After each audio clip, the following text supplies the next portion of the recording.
Madam, ರಾಜಕೀಯ ಬೆಳವಣಿಗೆ ಬೇರೆ ಥರ ಇದೆ. ಈಗ CM ರಾಜೀನಾಮೆ ಕೊಡ್ತಾ ಇದ್ದಾರೆ. ಈ ವಿಚಾರವಾಗಿ ಏನು ಹೇಳ್ತೀರಿ ಮೇಡಮ್? ಇದು ಐ ಥಿಂಕ್ ಎಲ್ಲರೂ ಎಕ್ಸ್ಪೆಕ್ಟ್ ಮಾಡಿದ್ದೆ. ಇದೇನು ಹೊಸದಾಗಿ ಶಾಕ್ ಅಂತ ಏನಿಲ್ಲ. 2 ವರ್ಷದಿಂದನೂ ಈ ಮಾತು ನಡೀತಾನೆ ಇದೆ. ಮೀಡಿಯಾದಲ್ಲೇ ಎಲ್ಲ ನೀವೂ ಇದನ್ನು ತೋರಿಸ್ತಾ ಇದ್ರಿ.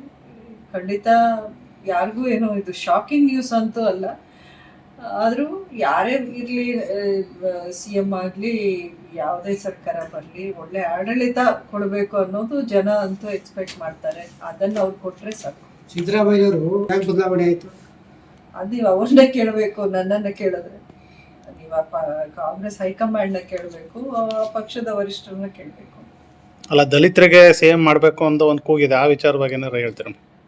ಅಲ್ಲ, ಇದೆಲ್ಲ ಪಕ್ಷಕ್ಕೆ ಬಿಟ್ಟಿದ್ದಲ್ವಾ. ಅವರು ನಾವು ಒಂದು ರೀತಿ ಮೈನಾರಿಟೀಸ್ ಕಡೆ ಇರುವಂಥ ಪಕ್ಷ ಅಂತ ಹೇಳ್ಕೊಂಡು ಬರ್ತಾರೆ ಕಾಂಗ್ರೆಸ್ ಪಕ್ಷದಲ್ಲಿ.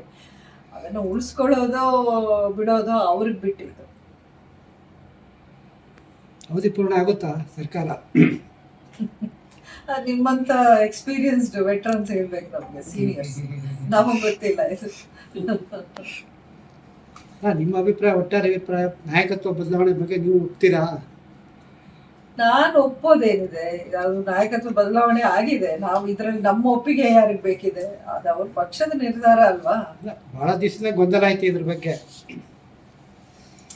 ಇದೇನು ಫಸ್ಟ್ ಟೈಮ್ ಅಲ್ವಲ್ಲ ಈ ರೀತಿ ನಾಯಕತ್ವ ಬದಲಾವಣೆ. ಎಲ್ಲ ಪಕ್ಷಗಳು ಆಗತ್ತೆ, ಅದೇನು ತಪ್ಪು ಅಂತ ನಾನು ಹೇಳಲ್ಲ.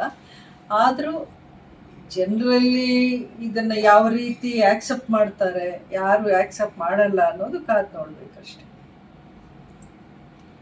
ವಿಶೇಷ ಪ್ರತಿ ವರ್ಷನೂ ಅವರು ಹುಟ್ಟಿದ ದಿನ ನಾವು ಪೂಜೆ ಮಾಡಿ, ಆಮೇಲೆ ಅವರ ಸ್ಮಾರಕಕ್ಕೆ ಹೋಗಿ ಅಲ್ಲೂ ಪೂಜೆ ಮಾಡಿ, ಅಲ್ಲಿ ಅಭಿಮಾನಿಗಳು ಬರ್ತಾರೆ, ಅವ್ರಿಗೊಂದಷ್ಟು ಸ್ವೀಟು, ತಿಂಡಿ, ಉಪಹಾರ ಎಲ್ಲ ಹಂಚಿ, ಆಮೇಲೆ ಇಲ್ಲಿಗೆ ಬಂದು ಇಲ್ಲಿ ಸಮಾಧಿ ಹತ್ರ ಪೂಜೆ ಮಾಡೋದು, ಅಭಿಮಾನಿಗಳನ್ನ ಭೇಟಿಯಾಗೋದು, ಈ ರೀತಿ ಈ ಒಂದು 7-8 ವರ್ಷಗಳಿಂದ ಮಾಡ್ಕೊಂಡು ಬರ್ತಾ ಇದ್ವಿ.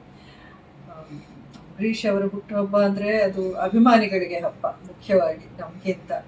ಸೊ ಅವ್ರ ಜೊತೆಲಿ ಒಂದಷ್ಟು ನಾವು ಹಂಚಿಕೊಂಡು ಇದನ್ನು ಸೆಲೆಬ್ರೇಟ್ ಮಾಡೋದು ಒಂದು ಈಗ ರೀತಿ. ಮುಂದಿನ ದಿನಗಳಲ್ಲಿ ಅಭಿಯವ್ರನ್ನ ರಾಜಕೀಯಕ್ಕೆ ತರ್ತೀರಾ ಮೇಡಮ್, ಅಥವಾ ಸಿನಿಮಾ ರಂಗದಲ್ಲೇ ಬಿಡ್ತೀರಾ? ಅದ ನಾನು ರಾಜಕೀಯದ ರಂಗದಲ್ಲಾಗಿ ಚಿತ್ರರಂಗದಲ್ಲಿ ನಾವೇನು ಅಭಿಷೇಕ್ನ ಕರ್ಕೊಂಡ್ಬಂದಿಲ್ಲ. ಅವನಿಗೆ ಯಾವ ರೀತಿ ಇಂಟ್ರೆಸ್ಟ್ ಇದೆಯೋ ಅವನೇ ಮಾಡ್ಕೊಂಡು ಹೋಗ್ತಾನೆ. ನಾನು ಯಾವುದಕ್ಕೂ ಅವನಿತ ಒಂದು ರಂಗಕ್ಕೆ ಬರಬೇಡ ಅಂತ ಹೇಳಲ್ಲ. ಮತ್ತೆ ನೀವೇನಾದ್ರು ರಾಜಕೀಯದಲ್ಲಿ ಸ್ಪರ್ಧೆ ಮಾಡ್ತೀರಾ ಮೇಡಮ್? ಮಂಡ್ಯ, ಮದ್ದೂರು? ಇದನ್ನ ನಾನು ಮೊದಲು ಹೇಳಿದ್ದೆ. ಈಗ ನಾನು BJP ಪಕ್ಷದಲ್ಲಿ ಇರೋದ್ರಿಂದ ಪಾರ್ಟಿದಲ್ಲಿ ನನ್ನ ಇದು ರೋಲ್ ಯಾವ ರೀತಿ ಇರಬೇಕು ಅನ್ನೋದು ಅವರು ಡಿಸೈಡ್ ಮಾಡ್ತಾರೆ. ಅದ್ರ ಪ್ರಕಾರ ನಾನು ನಡ್ಕೊತೀನಿ. ಮೇಡಮ್, ರಾಜಕೀಯ ಬೆಳವಣಿಗೆ ಬೇರೆ ಥರ ಇದೆ. ಈಗ CM ರಾಜೀನಾಮೆ ಕೊಡ್ತಾ ಇದ್ದಾರೆ. ಈ ವಿಚಾರವಾಗಿ ಏನು ಹೇಳ್ತೀರಿ ಮೇಡಮ್? ಇದು ಐ ಥಿಂಕ್ ಎಲ್ಲರೂ ಎಕ್ಸ್ಪೆಕ್ಟ್ ಮಾಡಿದ್ದೆ. ಇದೇನು ಹೊಸದಾಗಿ ಶಾಕ್ ಅಂತ ಏನಿಲ್ಲ. 2 ವರ್ಷದಿಂದನೂ ಈ ಮಾತು ನಡೀತಾನೆ ಇದೆ. ಮೀಡಿಯಾದಲ್ಲೇ ಎಲ್ಲ ನೀವೂ ಇದನ್ನು ತೋರಿಸ್ತಾ ಇದ್ರಿ. ಖಂಡಿತ ಯಾರಿಗೂ ಏನು ಇದು ಶಾಕಿಂಗ್ ನ್ಯೂಸ್ ಅಂತೂ ಅಲ್ಲ. ಆದರೂ ಯಾರೇ ಇರಲಿ, CM ಆಗಲಿ, ಯಾವುದೇ ಸರ್ಕಾರ ಬರಲಿ, ಒಳ್ಳೆ ಆಡಳಿತ ಕೊಡಬೇಕು ಅನ್ನೋದು ಜನ ಅಂತೂ ಎಕ್ಸ್ಪೆಕ್ಟ್ ಮಾಡ್ತಾರೆ. ಅದನ್ನು ಅವ್ರು ಕೊಟ್ಟರೆ ಸಾಕು. ಸಿದ್ದರಾಮಯ್ಯವರು ಯಾಕೆ ಬದಲಾವಣೆ ಆಯಿತು? ಅದು ನೀವು ಅವ್ರನ್ನೇ ಕೇಳಬೇಕು, ನನ್ನನ್ನು ಕೇಳಿದ್ರೆ. ನೀವು ಕಾಂಗ್ರೆಸ್ ಹೈಕಮಾಂಡ್ನ ಕೇಳಬೇಕು, ಪಕ್ಷದ ವರಿಷ್ಠರನ್ನ ಕೇಳಬೇಕು. ಅಲ್ಲ, ದಲಿತರಿಗೆ CM ಮಾಡಬೇಕು ಅಂತ ಒಂದು ಕೂಗಿದೆ. ಆ ವಿಚಾರವಾಗಿ ಏನಾರು ಹೇಳ್ತೀರಾ? ಅಲ್ಲ, ಇದೆಲ್ಲ ಪಕ್ಷಕ್ಕೆ ಬಿಟ್ಟಿದ್ದಲ್ವಾ. ಅವರು ನಾವು ಒಂದು ರೀತಿ ಮೈನಾರಿಟೀಸ್ ಕಡೆ ಇರುವಂಥ ಪಕ್ಷ ಅಂತ ಹೇಳ್ಕೊಂಡು ಬರ್ತಾರೆ ಕಾಂಗ್ರೆಸ್ ಪಕ್ಷದಲ್ಲಿ. ಅದನ್ನು ಉಳಿಸ್ಕೊಳ್ಳೋದೋ ಬಿಡೋದೋ ಅವ್ರಿಗೆ ಬಿಟ್ಟಿದ್ದು. ಅವಧಿ ಪೂರ್ಣ ಆಗುತ್ತಾ ಸರ್ಕಾರ? ನಿಮ್ಮಂತ ಎಕ್ಸ್ಪೀರಿಯನ್ಸ್ಡ್ ವೆಟ್ರನ್ಸ್ ಹೇಳ್ಬೇಕು, ನಮಗೆ ಸೀನಿಯರ್ಸ್, ನಮಗೆ ಗೊತ್ತಿಲ್ಲ ಇದು. ನಿಮ್ಮ ಅಭಿಪ್ರಾಯ, ಒಟ್ಟಾರೆ ಅಭಿಪ್ರಾಯ, ನಾಯಕತ್ವ ಬದಲಾವಣೆ ಬಗ್ಗೆ ನೀವು ಒಪ್ತೀರಾ?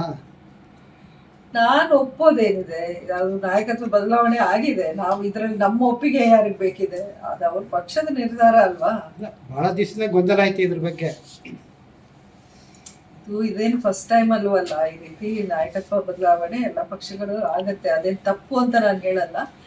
ಆದರೂ ಜನರಲ್ಲಿ ಇದನ್ನ ಯಾವ ರೀತಿ ಆಕ್ಸೆಪ್ಟ್ ಮಾಡ್ತಾರೆ, ಯಾರು ಆಕ್ಸೆಪ್ಟ್ ಮಾಡಲ್ಲ ಅನ್ನೋದು ಕಾದು ನೋಡ್ಬೇಕಷ್ಟೆ. ವಿಶೇಷ ಪ್ರತಿ ವರ್ಷನೂ ಅವರು ಹುಟ್ಟಿದ ದಿನ ನಾವು ಪೂಜೆ ಮಾಡಿ ಆಮೇಲೆ ಅವರ ಸ್ಮಾರಕಕ್ಕೆ ಹೋಗಿ ಅಲ್ಲೂ ಪೂಜೆ ಮಾಡಿ ಅಲ್ಲಿ ಅಭಿಮಾನಿಗಳು ಬರ್ತಾರೆ. ಅವ್ರಿಗೊಂದಷ್ಟು ಸ್ವೀಟು, ತಿಂಡಿ, ಉಪಹಾರ ಎಲ್ಲ ಹಂಚಿ ಆಮೇಲೆ ಇಲ್ಲಿಗೆ ಬಂದು ಇಲ್ಲಿ ಸಮಾಧಿ ಹತ್ರ ಪೂಜೆ ಮಾಡೋದು, ಅಭಿಮಾನಿಗಳನ್ನ ಭೇಟಿಯಾಗೋದು, ಈ ರೀತಿ ಈ ಒಂದು 7-8 ವರ್ಷಗಳಿಂದ ಮಾಡ್ಕೊಂಡು ಬರ್ತಾ ಇದ್ವಿ. ಅಂಬರೀಷ್ ಅವರ ಹುಟ್ಟುಹಬ್ಬ ಅಂದರೆ ಅದು ಅಭಿಮಾನಿಗಳಿಗೆ ಹಬ್ಬ ಮುಖ್ಯವಾಗಿ ನಮಗಿಂತ. ಸೊ ಅವ್ರ ಜೊತೆಲಿ ಒಂದಷ್ಟು ನಾವು ಹಂಚ್ಕೊಂಡು ಇದನ್ನು ಸೆಲೆಬ್ರೇಟ್ ಮಾಡೋದು ಒಂದು ಈಗ ರೀತಿ. ಮುಂದಿನ ದಿನಗಳಲ್ಲಿ ಅಭಿ ಅವ್ರನ್ನೇನೋ ರಾಜಕೀಯಕ್ಕೆ ತರ್ತೀರಾ ಮೇಡಮ್, ಅಥವಾ ಸಿನಿಮಾ ರಂಗದಲ್ಲೇ ಬಿಡ್ತೀರಾ? ಅದ ನಾನು ರಾಜಕೀಯದ ರಂಗದಲ್ಲಾಗಿ ಚಿತ್ರರಂಗದಲ್ಲಿ ನಾವೇನು ಅಭಿಷೇಕ್ನ ಕರ್ಕೊಂಡ್ಬಂದಿಲ್ಲ. ಅವನಿಗೆ ಯಾವ ರೀತಿ ಇಂಟ್ರೆಸ್ಟ್ ಇದೆಯೋ ಅವನೇ ಮಾಡ್ಕೊಂಡು ಹೋಗ್ತಾನೆ. ನಾನು ಯಾವುದಕ್ಕೂ ಅವನಿತ ಒಂದು ರಂಗಕ್ಕೆ ಬರಬೇಡ ಅಂತ ಹೇಳಲ್ಲ.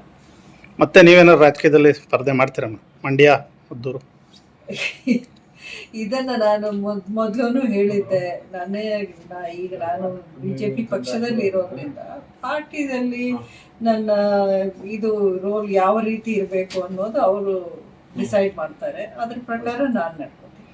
ಹೆಚ್ಚಿನ ವಿಡಿಯೋಗಳಿಗೆ ಪ್ರತಿಧ್ವನಿ ಯೂಟ್ಯೂಬ್ ಚಾನೆಲ್ ಸಬ್ಸ್ಕ್ರೈಬ್ ಮಾಡಿ, ಬೆಲ್ ಐಕಾನ್